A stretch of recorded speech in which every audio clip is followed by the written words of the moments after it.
Today we're replacing domes on the Phonak Venture range.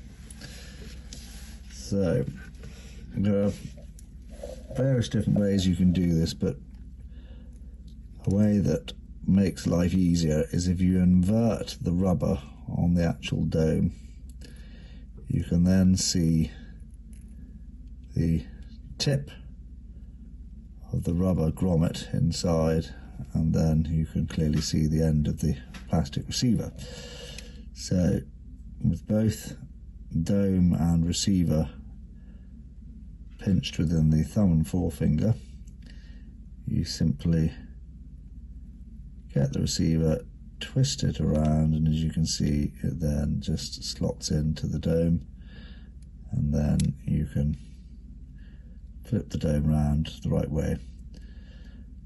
The dome will come off by simply pulling like so. So again, take the end of the receiver into the aperture in the dome, twist around, and it pops back on like that. Very easy. Thank you.